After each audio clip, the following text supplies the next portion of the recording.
የሚሰጠን ስለሆነ ስለዚህ አምላክ ነው። ላ የአምላክ አይደለም። እነዚህን ያስገኘ የሆነው አንድና ብቸኛ የሆነው አምላክ እርሱ ነው አምላክ። እነዚህ የእርሱ ጸጋዎች ናቸው። ስለዚህ የእነዚህን ጸጋ ባለቤት እንጂ ማምለክ ያለብን እነዚህን አይደለም። እዚህም ነው አምላክ አላህ ስብሐነሁ ወተዓላ ላ ተስጁዱ ሊሸምሲ ወላ ሊልቀመር ወስጁዱ ሊላሂ ለዚ ኸለቀሁና እያለ ይናገራል። ለፀሐይም ሆነ ለጨረቃ አትስገዱ፣ ይልቁንስ እነርሱን ለፈጠራቸው ለአንዱ አምላክ ለአላህ ለእኔ ስገዱ ይላል። ያ ከዚያ በኋላ ምን አለ? ወሰደሃ ማ ካነት ተዕቡዱ ሚን ዱኒላህ ኢነሃ ካነት ሚን ቀውሚን ካፊሪን ቂለ ለሃ ድኹሊ ሶረሕ። አሁን ሱለይማን ዓለይሂ ሰላም ሌላ ተአምር ሊያሳያት ነው። ሱለይማን ዓለይሂ ሰላም ሌላ የሰራው ተአምር እዚህ ጋር ምን መሰላችሁ? ከታች ውሃ አለ፣ ከላይ ደግሞ መስታወት አለ። መስታወት አድርጓል ከላይ፣ ከታች ውሃ አለ።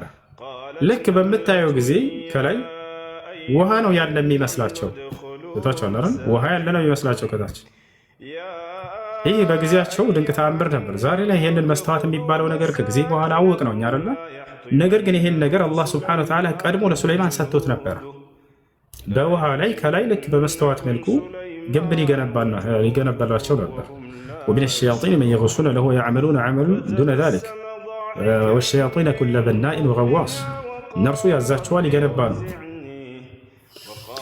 ከዚያ በኋላ ግቢ ያላት እዚያ ሱለይማን ዓለይሂ ሰላም አዘጋጅተው ያንን ማለት ነው። ፈለማ ረአትሁ ሐሲበትሁ ሉጀተን ወከሸፈት ዐን ሳቀይሃ። ልክ ባየችውን ጊዜ እርሱ ውሃ ማዕበል መሰላተች ሴትና ባቷን ከፈተች ይላል። ያ ማለት ልብሷን ወደ ላይ ከፍ አደረገች። ልክ ውሃ ላይ ልትገቡ ስትሉ እንትን እንደምትሉት ልብሳችሁን ከፍ እንደምታደርጉት ማለት ነው። ቃለ ኢነሁ ሰርሑ ሙመረዱ ሚን ቀዋሪር። እርሱ ከመስታወት የተገነባ የሆነ ህንፃ እንጂ ውሃ አይደለም ማለት። ኢነሁ ሚን ሱለይማን ወኢነሁ ከዚያ በኋላ ቃለት ረቢ ኢኒ ዘለምቱ ነፍሲ ወአስለምቱ መዓ ሱለይማን ሊላሂ ረቢል ዓለሚን። የመጀመሪያውን ተአምር አየች። ያ ዙፋኗ በቅጽበት መገኘቱ አንድ ተአምር ነው ለእርሷ። ሁለተኛው ደግሞ በጊዜያቸው ይህ እንደ ድንቅ ተአምር ነበር።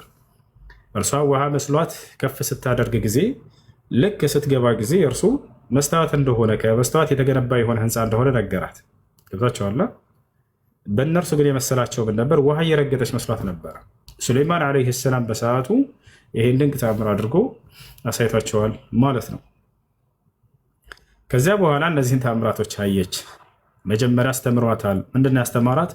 ከምታመልካቸው ጣዖታት ሁሉ ዘግቷታል። ወደ አንዱ አምላክ ወደ አላህ ጠርቷታል።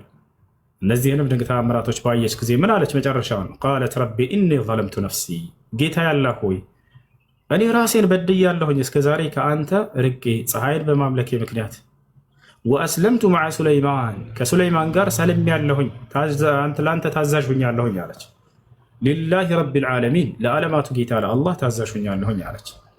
ስለዚህ ሱለይማን ዓለይሂ ሰላም ወደ ኢስላም ጥሪ ያደረገላት፣ አላህን የዓለማቱን ጌታ ተገዥ ያላት፣ እነዚህን ባዕድ አምልኮ ተጠንቀቅ ያላት፣ ለዚህም የነቢይነቱ ማረጋገጫ ይሆን ዘንድ ተአምራቶችንም ማሳያት። ወዲያውም እች ሴት ለዓለማቱ ጌታ ታዛዥ ሁኛለሁኝ ከሱለይማን ጋር ተቀብያለሁኝ አለች። እስልምና ተቀበለች፣ ሙስሊም ሆነች። ከዛ ወደ ሀገሯ ላከት። ለዚህ ነው የሚፈልጋቸውና የጠራቸው። هذه هي دعوة الأنبياء والمرسلين وهي دعوة التوحيد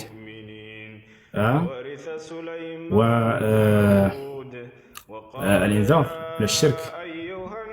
የነቢያቶች አስተምሮ ይሄ ነው። አንዱን አምላክ አላህን ተገዙ፣ ከእርሱ ውጭ ያሉ ባዕድ አምልኮችን ተጠንቀቁ። ይህ ሌላት ነው የጠራት። ከዚያ ያን ሁሉ ደብዳቤ የላከላትም ያ ሁሉ ነገር የተፈጠረውም ይሄ ነው። እርሷ ግን ያሰበችው ምንድነው? በቃ በስጦታ ሸነግለዋለሁ ይተወኛል ብላ ነበር። እርሱ ገንዘብ አይደለም የፈለገው። ይልቁንስ ከአላህ ውጭ ሌላ አካል ፀሐይን ማምለካቸውን አይቶ ሱለይማን ከዚያ ሊያስወጣቸው ዘንድ ነው። ኑ ፀሐይ አታምልኩ አላቸው፣ ጠራቸው። ወደ አንድ አምላክ ወደ አላህ ሱብሓነሁ ወተዓላ ጠራቸው። ይህን ይመስላል። እሺ። እና በዚህ መሰረት እነሱ ወደ ጥያቄው ስመጣ ጊዜ አዋፋቶች ወይም እንስሳቶች የራሳቸው የሆነ ቋንቋ አላቸው፣ መግባቢያ ያላቸው። ይህንንም አምላክ አላህ ሱብሓነሁ ወተዓላ ለተወሰኑ ነቢያቶች በተአምር መልክ ሰጥቷቸው ነበር። ከነዚያ መካከል ሱለይማን ዓለይሂ ሰላም ነው። ሁድሁድ የተባለውን ወፍና ሌላም እንዲሁ ያናገራቸው ነገራቶች እንዳሉ በቁርአን ላይ ገልጸዋል። ይህን ድንቅ ተአምር ከተሰጡ መካከል ከነቢያቶች ሌላኛው ነቢይ ማን ነው? ነቢያችን ሰለላሁ ዐለይሂ ወሰለም ናቸው። ነቢያችን ሰለላሁ ዐለይሂ ወሰለም ሰውን ብቻ ሳይሆን የእንስሳትንም ሁሉ ቋንቋና ባህል ምንድነው የቋንቋቸውንና መግባቢያቸውን ሁሉ ይረዱ ነበር።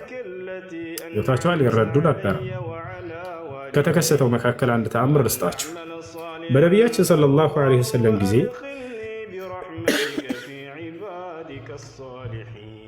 አንድ